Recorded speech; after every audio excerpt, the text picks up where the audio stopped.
क्या अमेरिका के लिए बैड एडवर्टीजमेंट नहीं हो जाएगी?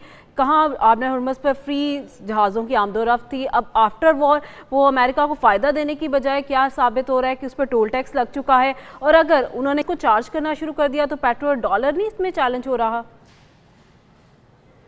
देखिए, पेट्रोल डॉलर तो जा चुका है, टेक्निकली जा चुका है। हो सकता है इसको 10 साल लगें, 15 साल लगें।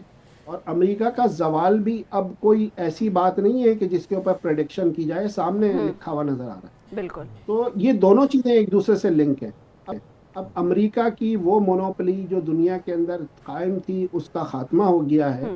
और ईरान अगर आबनाए हुर्मस के ऊपर कोई टोल टैक्स लगाता है और अमेरिका उसके ऊपर नेगोशिएट करता है, तो इसका मतलब ये है कि पेट्रो डॉलर के ऊपर जो यूनिलैटरल उनकी इकॉनमी का बेस था, वो भी ख़त्म हो रहा है और ख़त्म हो जाएगा। बिल्कुल। रशिया और ईरान का तेल अगर मार्केट के अंदर आ गया, जी। तो उससे भी पेट्रो डॉलर ख़त्म हो जाएगा।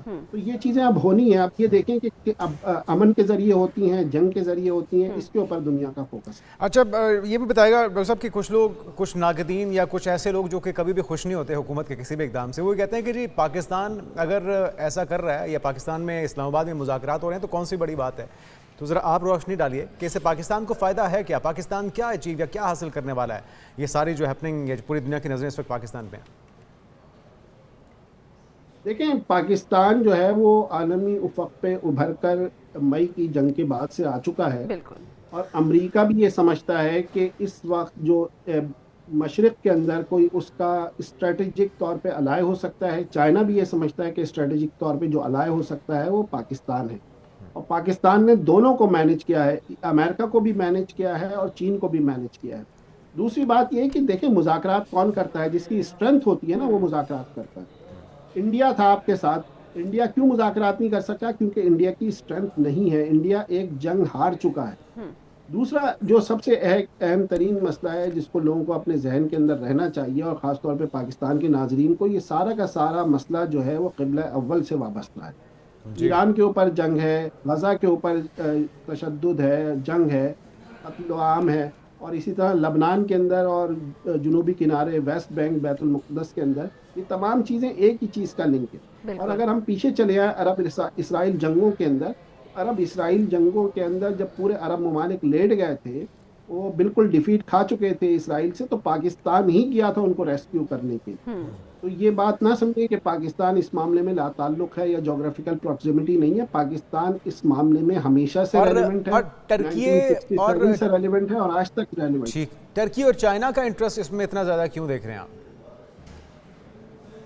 लेकिन टर्की, ईरान डिस्टेबलाइज होता है तो उधर से टर्की भी डिस्टेबलाइज होता है, क्योंकि ईरान के साथ टेक्निकली जो दो कंपोनेंट जुड़े हुए हैं, एक तरफ बलोचिस्तान जो पाकिस्तानी बलोचिस्तान का एक हिस्सा है, और टर्की के साथ जो कंपोनेंट जुड़ा हुआ है वो कुर्दिस्तान का है, जो कुर्द लैंड है, जो कि 4 ममालिक के अंदर मुनक़सिम है। तो अगर वो डिस्टेबलाइज होता है ईरान, तो उसके अंदर कुर्दिश मूवमेंट की जो शुरू होगी, जिससे ईरान के बाद लामहला टर्की का सबसे ज़्यादा इफेक्ट होगा।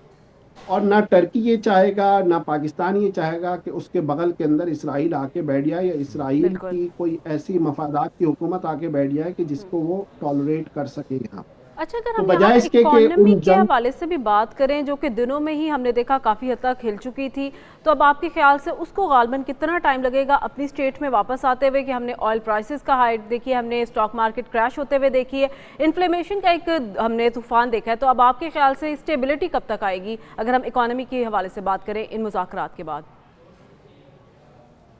देखें, इकॉनमी के हवाले से मेरी जो भी एक्सपर्ट से बात हुई है, क्योंकि मैं इकॉनमिस्ट तो नहीं हूँ, लेकिन उनका ये कहना है कि अगर आज भी जंग बंद हो तो इसको रिकवर होने में कम से कम 6 माह का अरसा लगेगा, और ज़्यादा से ज़्यादा 1.5 से 2 साल लग सकते हैं। तो आप ये तवक्को ना रखें कि आज जंग बंद हो गई है तो कल से इकॉनमी जो है वो बिल्कुल वहीं पर आ जाएगी जो 5-6 हफ्ते पहले थी। बिल्कुल। इसको 6 माह का अरसा कम से कम लगेगा, और 1.5 से 2 साल इसको फुली रिकवर होने में लग सकते हैं। लेकिन जो इसराइल के अज़ाइम हैं, ख़ास तौर पे जनूबी लबनान के अंदर जो इसराइल के अज़ाइम हैं, जब तक उसको लगाम नहीं डाली जाएगी, कोई चीज़ जो है वो मायने खेज नहीं हो सकती। तो उनको लगाम डालने के लिए आपके ख्याल से क्या ऐसे टर्म्स या क्या ऐसी कंडीशंस आनी चाहिए जिस पर उनको लगाम डाला जा सके, खासकर नेतन्याहू को कंट्रोल किया जाए? देखें, 70 ममालिक ने बहैसियत मजमूई जनूबी लबनान के ऊपर अटैक्स की, जिसमें ज़्यादातर यूरोप के ममालिक हैं, मजम्मत की। और सिर्फ अमेरिका ही इसराइल के साथ खड़ा है, पूरा यूरोप भी अब अमेरिका के साथ है। ऐसे ही है। तो पहले मरहले के अंदर अक़वाम आलम की जानिब से ये जो जेस्चर है ये बहुत ज़्यादा मायने रखता है। दूसरी बात, जो लबनान की हुकूमत है उसको खुद इसका जवाब देना होगा, वरना अगर कोई तीसरा प्लेयर इस मैदान के अंदर आया तो फिर जंग किसी और रुख के अंदर जा सकती है। अमेरिका को इसराइल की सरपरस्ती से जो उसने बिल्कुल उसको प्रोटेक्शन दी हुई है, उसको हर किस्म की इम्यूनिटी दी हुई है, उससे उसको बाज रखना होगा। इसराइल को उसके अपने बॉर्डर तक महदूद रखना होगा, जनूबी लबनान के इलाके को खाली करवाना होगा। अगर ये मेजर्स होते हैं तो मुझे लगता है कि आइंदा आने वाले दिनों के अंदर हम मशरिक़ वस्ता के अंदर कोई देर पा हम देख सके, मुस्तकिल हम नहीं होगा कि तो इसराइल ये के जो अज़ाइम है वो डॉक्टर मुस्तकिल साहब, अज़ाइम इससे कभी बेहतर नहीं वक्त तो इसके लिए नहीं हो सकता। अगर ये वक्त गुजर गया और ये चीज़ें सेटलमेंट इसमें ना हो सकी, लेबनान वाली भी और गज़ा वाली भी, तो फिर तो कोई और दबाव बाज़ाहिर नज़र नहीं आता अमेरिका के ऊपर, पूरी दुनिया का या ईरान का या पाकिस्तान का हो सकेगा, या फिर इजराइल को काबू किया जा सकेगा। अगर ये वक्त हाथ से निकल गया तो आप समझते हैं कि बेहतरीन वक्त है और अभी है?